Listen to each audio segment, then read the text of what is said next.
Today we are working on solar panels. First thing you need to know before putting solar panels on your roof is what kind of roof you have. RVs come framed with either wood or aluminum frame, or they come as foam roofs. It's a solid foam package. Between the foam and the rubber of the mat, you have a little piece of paneling that you need to attach to. Went to Ace Hardware, picked these guys up for about $9 per 20. Home Depot and Lowe's only had the plastic ones. We need the metal ones to make sure these panels aren't going anywhere, because nothing would be more embarrassing than driving 70 miles an hour and having your panels fly off. These anchors are a must. Another thing that I do that I used a lot when I was working on office trailers is tacky tape. They're going to go between the bracket and the roof, and it's going to create a seal to keep it watertight. But I'm not going to strictly rely on tacky tape. I am also going to use this self-leveling adhesive that will make sure that we are watertight.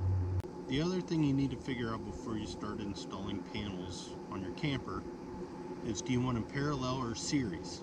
We have a 12-volt system. We're going to run them parallel. That means we're going to run all the positives together and all the negative lines together. When we ordered the kit, one of the things that did not come with is enough splitters and enough extension cable to run the system parallel. I'm running 4 panels. I ended up having to get 3 pairs of splitters as well as 4 extension cords so I can link everything together and be able to run it down to the camper. I'm going to go ahead and mount the last panel. I'm going to do some measurements, make sure I have everything where I want it, outline my brackets so I don't lose their place, because I'm going to have to move the panel to and from so I can put the holes to put in the anchors.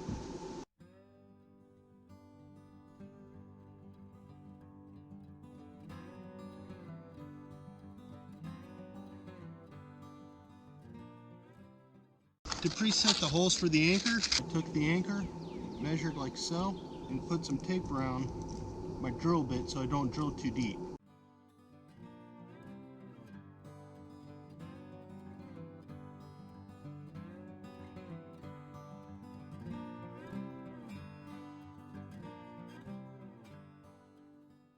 One of the things I had to do was I had to get some additional washers, because the washers that come with the anchors aren't wide enough.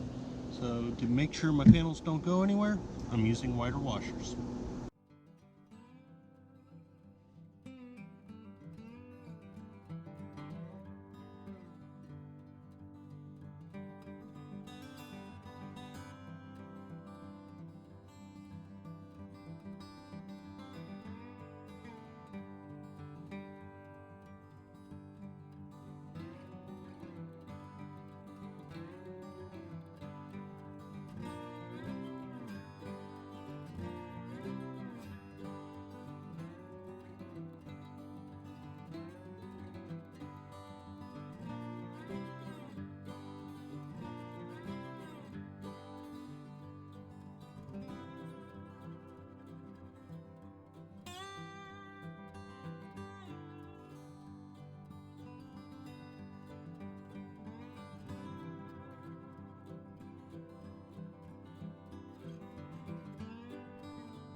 Check this out, we have solar.